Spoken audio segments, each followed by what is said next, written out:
Welcome. Today's video, we're going to try something a little bit different. We're also going to be using a colored Verre mold. If you remember our last video, we used recycled glass to make these snowflakes. Here's two of them right here.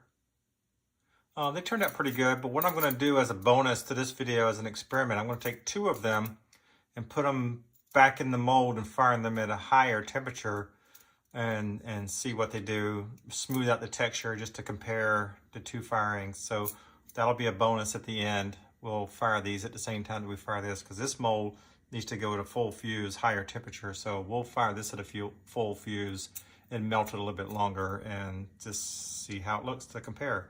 I think the structure will be a little bit better too, a little stronger than with this more of an icy, snowy look to it. So I think they may end up being a little bit better and stronger structure, but we'll compare and see. Maybe we'll even break them and see how easy they are to break, comparing the two. So just hang on for that at the very end. We'll show you that at the end.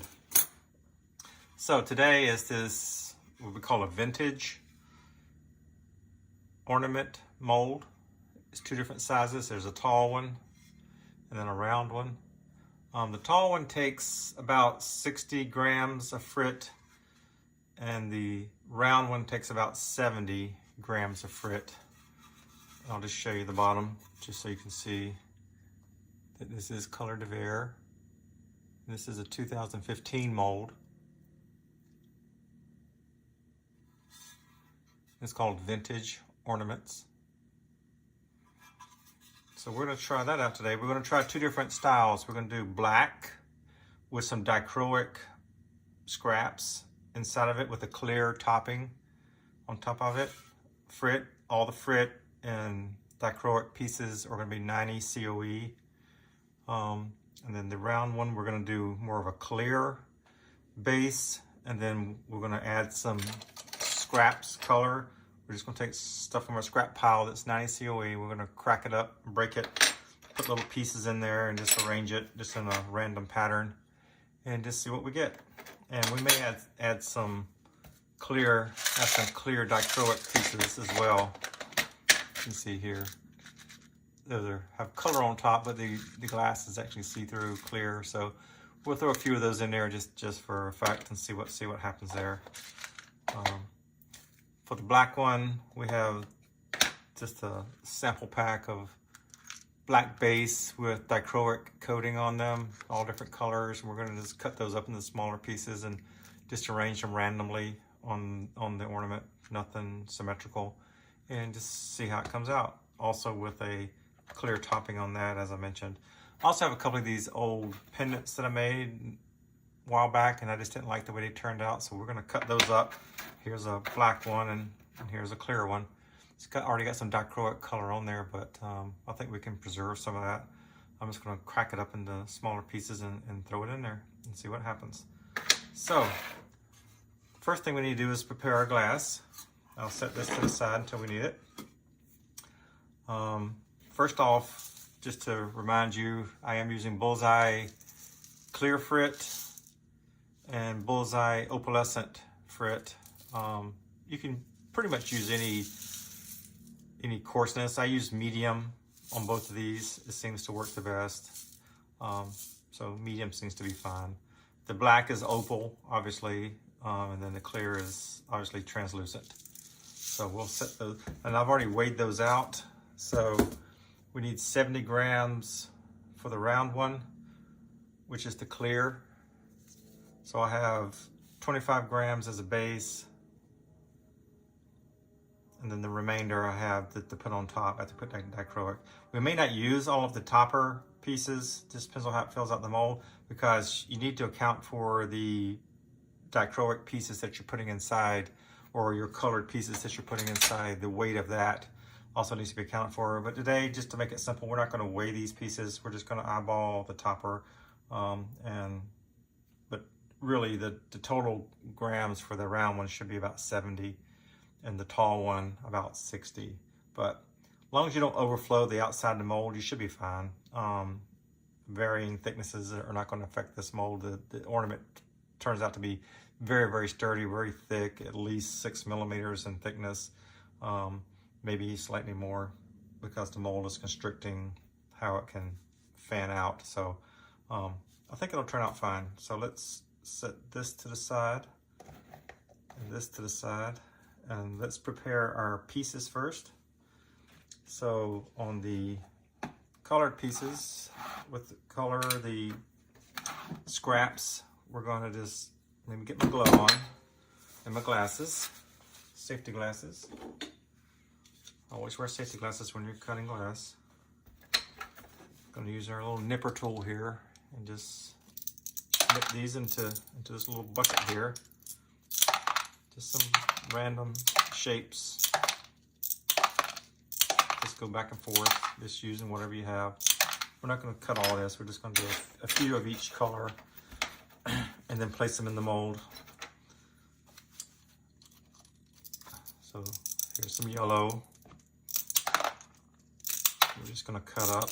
This alternate direction, so it gives it some angle to the pieces. And then once you get all the colors, you end up with kind of a rainbowy look, kind of a random, little festive look to it. So I think it's going to turn out good. So you just keep cutting those.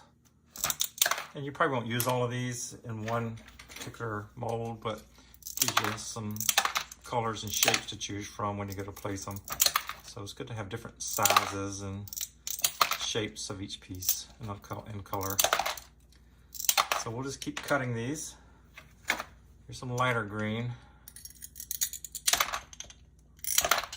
Some of these, when they break off, you may want to cut them again if you think it's an odd shape or too big of a size. So I'm just randomly going around and just nipping off pieces. Very simple. Just don't need to make this to be rocket science. Just that should be plenty. Take a look there. So we're getting a good assortment so far. Like I said, we're not going to use all these in this particular mold. This gives us some shapes and sizes to choose from. We'll throw some blue in there. I usually point it down because it usually pops off and then it'll go right into the bucket.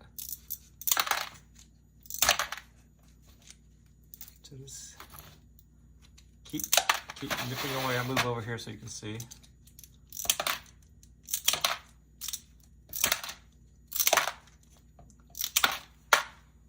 And let's throw some red in there.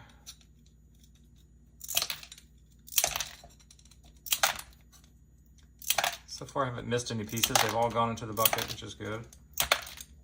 This nipper works really well. It'll work on all thicknesses of glass, even up to 6 millimeter, which I'll show you here in a second, because these pendants are very thick. So I may have to cut those a couple of times, the pieces, to get them small enough to use. So that's some red.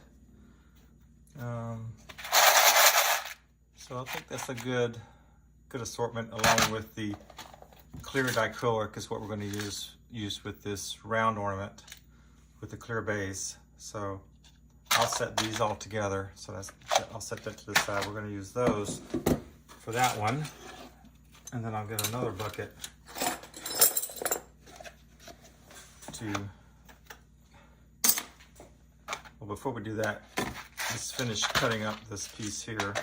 This one ornament that I said was thicker. I mean pendant that was thicker. So let's see if we can.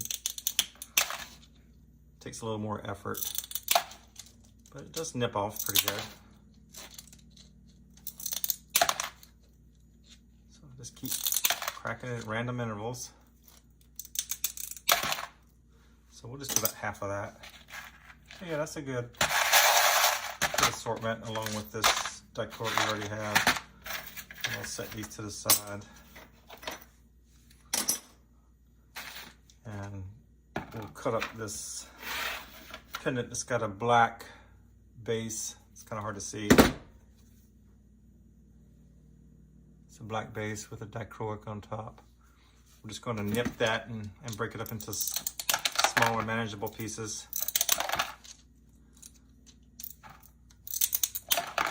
may have to cut these a couple of times. We'll see what the pieces look like when I get done. We'll go ahead and cut this entire piece.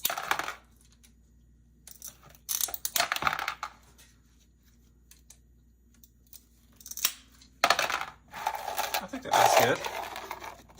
It's a good size to use for this particular ornament.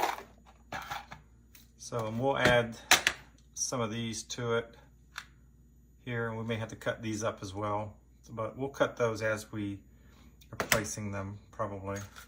Let's see what we have.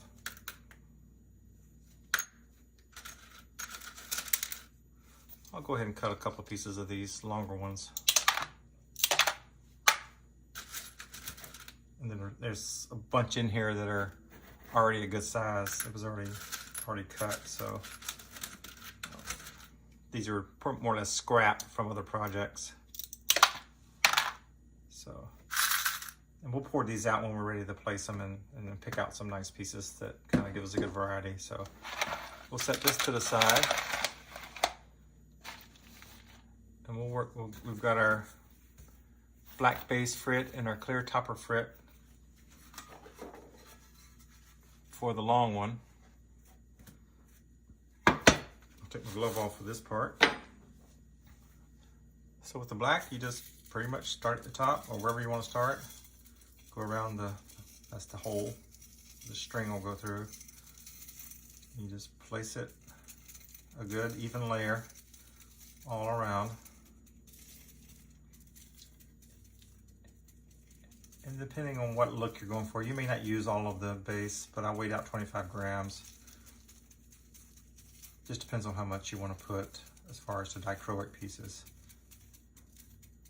But you'll know it when it gets kind of full. Kind of want to go about halfway up this wall here of this mold. There's a kind of a wall, and I usually go about halfway up when I'm done putting the topper on there. So we're about a third of the way up. We're going to fill in some of that with the pieces, obviously, the dichroic. This will give it a good base. So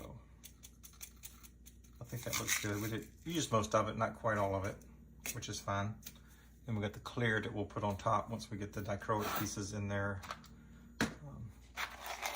So here's these pieces. I'm just going to grab a few of them and start placing them. We're not going to use them all. There's a couple of colors that I like in particular. And you can use tweezers as well, like this, to kind of place them wherever you want them.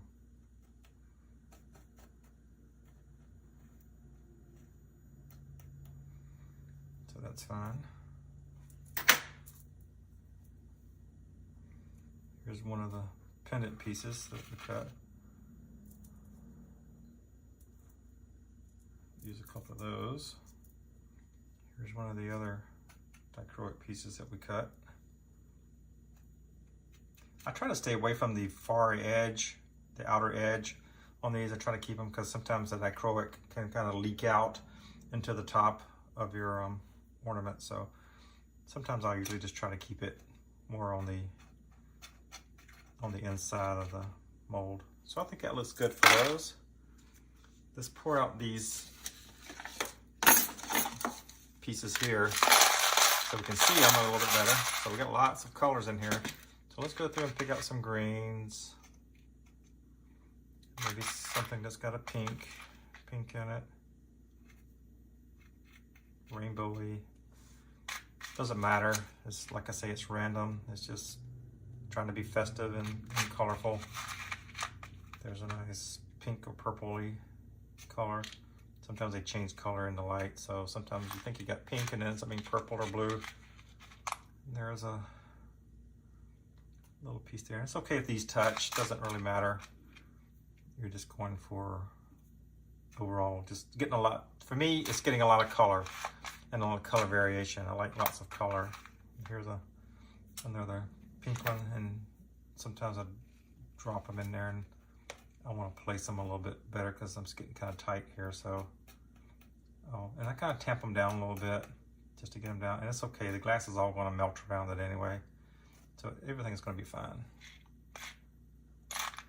And also looking for different shapes to fit the holes that are remaining. So it just really depends on what you like and what you're looking for. And some of these have markers written on it where it was used. So I may try to avoid those. I'm going to replace this one. I get some solvent and get that off. It had a little Sharpie mark on it. I don't know if you can see that. Little gray Sharpie someone wrote on it. Probably me, to mark the cut from a previous project. So I usually try to avoid those and just redo that later. Sometimes if I want to place a piece and it doesn't fit, I may come up here and decide to, hey, let me just cut that down a little bit to make it fit. So these nippers work really good. Just do that and just drop it in there. Perfect. So when you get the color the way you want it, we'll put topper on it and go from there. Let's get some more green in there maybe. Let's see. There's an interesting shaped piece. It's more long. I don't know if I got a place where I can put that. Maybe right there. That's good. That's cool. Oh, here's a nice one. It's nice reddish, dark red. Put it right beside that piece there. Kind of arrange it so it kind of not symmetrical, but has some equal space in between it. So I think right there in that hole there, I think we need maybe one more little piece. I'm going to grab this piece here. I usually avoid putting colored pieces up here in this circle where the hook or the ribbon's going to end up being once you get it done. But you can, I mean, especially if you have some smaller pieces or even some iridescent frit you might want to put in there or over it. So I think that's good. So we'll set these to the side.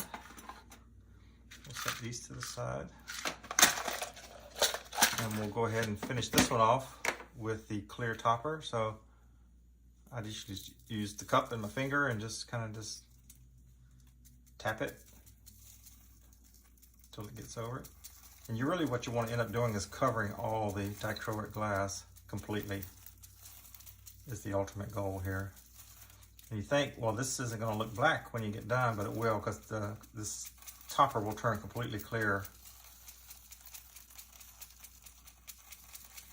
And the black will show through when we're done.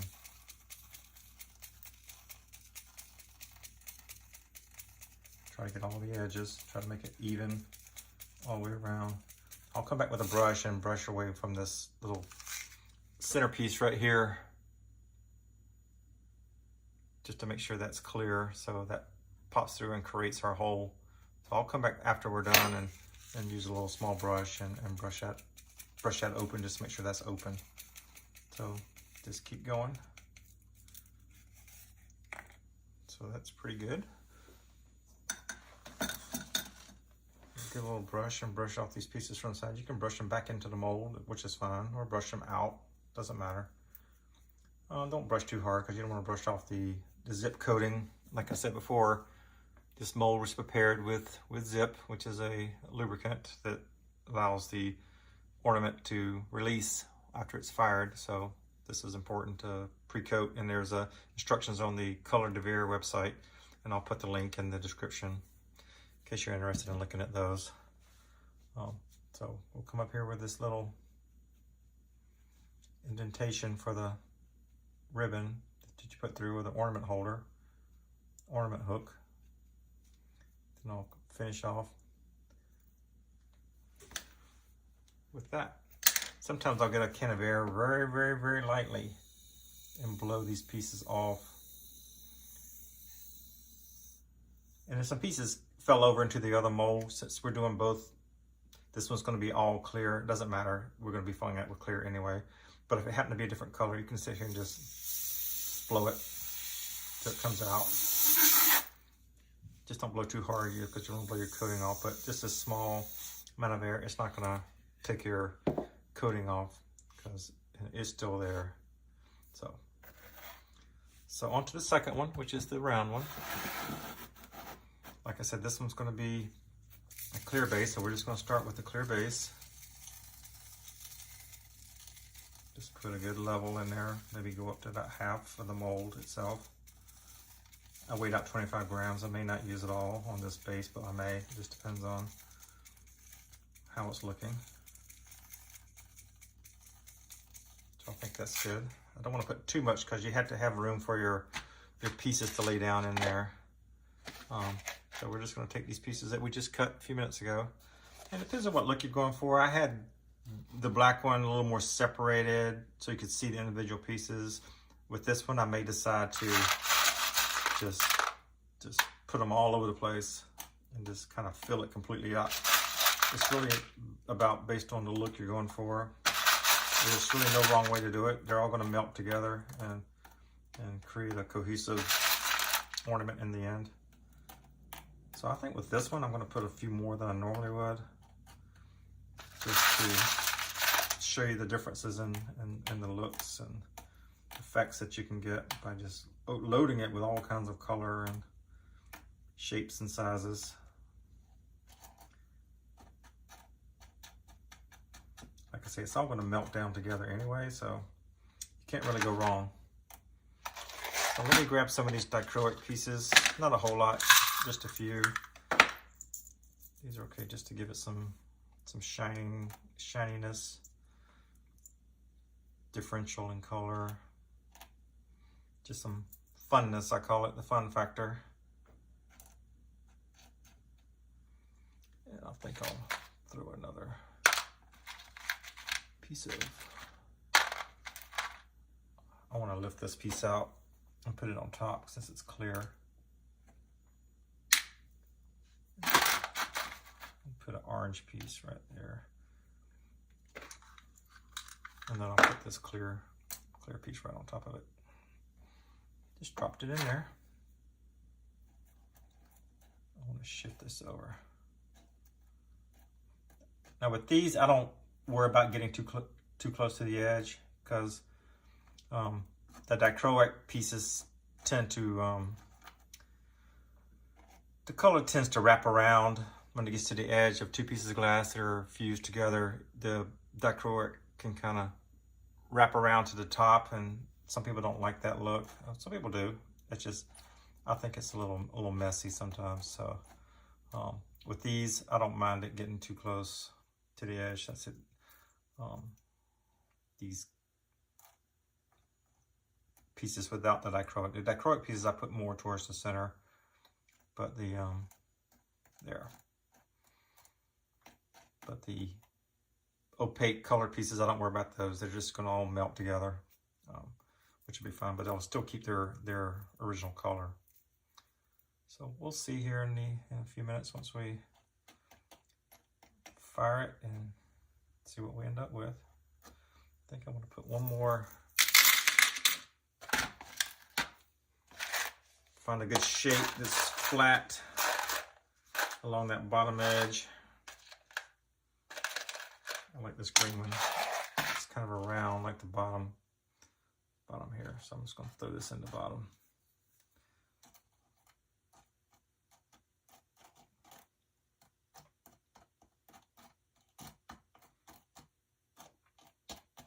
Sometimes I have pendants that are melted together, multiple colors, and I don't like the way they turned out sometimes, so I'll crack those and use those.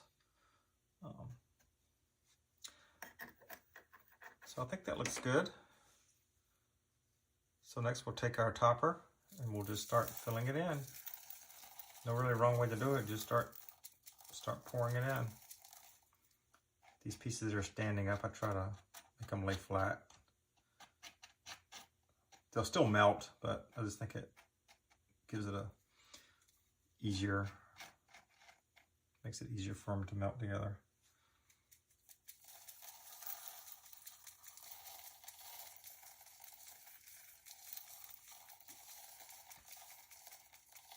And I worry so much about this, about completely covering the glass, especially since we put quite a bit in there. We're not going to use all this because we're going to overfill the mold if we do. So I just kind of give it a good, so all the holes and crevices are filled in, because this is just going to melt together and it's going to be fine. We'll see. And the same with this top. We're gonna brush away once we get these little small outliers. And it's okay if they stay on there. They're just gonna melt and beat up and just sit there. They're not gonna really hurt anything. These little pieces, for cleaning this, I just like getting them off. So there we go. Let's come back and brush our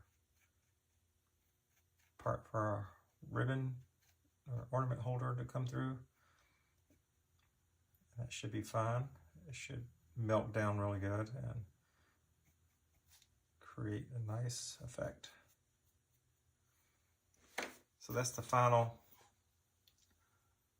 prep for this.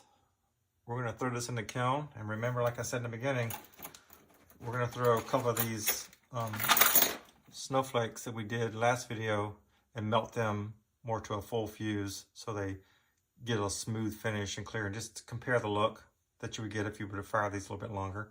So we're gonna throw those in the kiln with this one and see what we get. So once this is done, we'll come back and show you the final effect.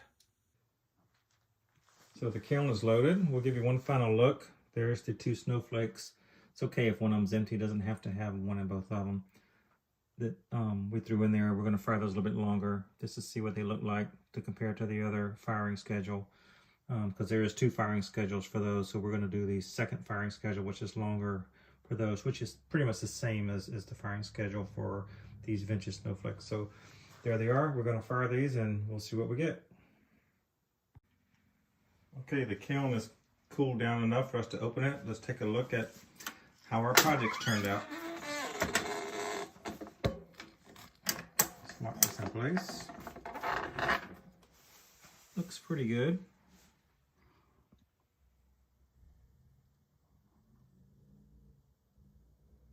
We'll get these out and take a closer look at them. Okay, welcome back. We've gotten the molds out of the kiln, and we're going to take a look at the vintage ornaments that we made. We'll pop this black one out. It's just sitting in there. I just used this little tool just to lift it out, just to make it easier and grab it. So I think it looks really nice. I'll give you a close-up here to see all the colors, the dichroic patterns that are in it. Turned out really nice. The back is really smooth, which is what you want. This is a really nice mold. And you can see your hole there for your ornament string. So yeah, there's the side view just showing the thickness, and then the front again. So yeah, turned out really nice, I think.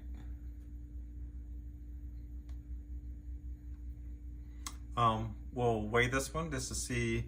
Remember that we did not weigh our dichroic pieces that we put in. We were aiming for around 60 grams total. So let's see what it ended up at. So it ends up at 66.9, which is okay.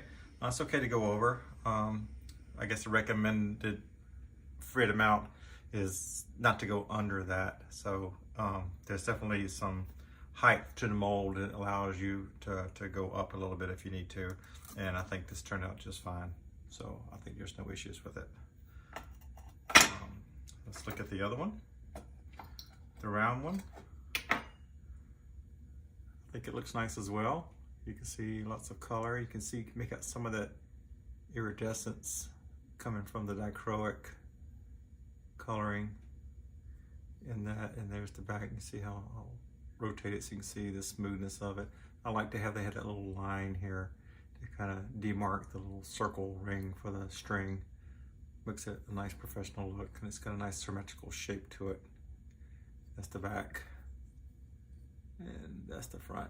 So yeah, I think it turned out really nice. We'll weigh this one. I'm going to suspect this one was a little heavier than it should have been, because the pieces we put in the middle, the colored pieces, were a bit thicker than the dichroic pieces, so it took up a little more volume of the space, so I had to put a little more clear to get that covered. So let's see what we turned out to be on this one.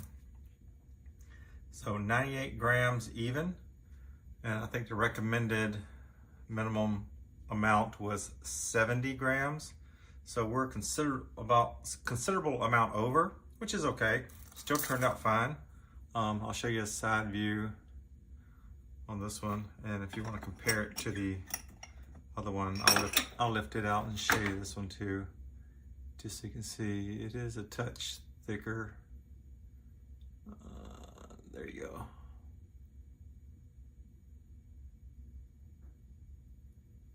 But all in all, I think it turned out just fine. I think they both look really good. So there you go. Just remember, when you're using glass in a mold like this and you're mixing glasses, just make sure they're all compatible. The COE, all these were 90 COE, so they fused pretty good. So happy with the results. So before we end the video, your one bonus item that I promised. From the last video, we made these snowflakes out of a small jar, yogurt jar, which was originally started off like this. We pounded into frit and fired it and got our result, and then we decided to fire it again at a higher temperature. What I discovered at the higher temperature that we fired the vintage ornaments is I was expecting it to come clear and smooth and round, and you can see it did not. That's just probably the chemical makeup of the type of glass it is. It's probably considered a soda lime type of a glass. I really haven't used that much, so I really wasn't sure what to expect on the properties of the different firing temperatures, but basically it just fired the same regardless of the lower temperatures or the higher temperatures. It really didn't change that much. And there's the back. The back is relatively smooth because it's in the mold, contact with the mold. So pretty much the same result. Not sure I would do it again, but it was a good experiment just to see how that would turn out. And I'll show you the other one. It did pretty much the same thing. Became a little smoother than the original, but not a whole lot. There's still a little bit of granules there from the frit, and it's opaque, not clear like it originally started out as a clear glass. It turned to an opaque. Like I say, I'm not a chemist and really don't know a whole lot about that part of it, but just thought it would be a neat little experiment just to show you what would happen. And I may experiment with some other types of, common glass, recycled glass, just to see, what happens and what type of effects you can get with it. But thought it was worth a shot just to try it. Came out with a couple of nice little snowflakes, and you can probably use those come the holiday time or for decorating or whatever. But enjoy doing this little video for you. If you want to comment on anything, just feel free to comment in the comment section. I will put links to the mold manufacturer just so you know what molds I used, and there are some instruction sheets on their website as well on applying the zip spray to other preparing methods for your molds, and all the firing temperatures and schedules and techniques and all that. So they have quite a bit of information for you to look at. So I'll wrap it up with that, and thank you for watching. Thank you. Goodbye. See you next time.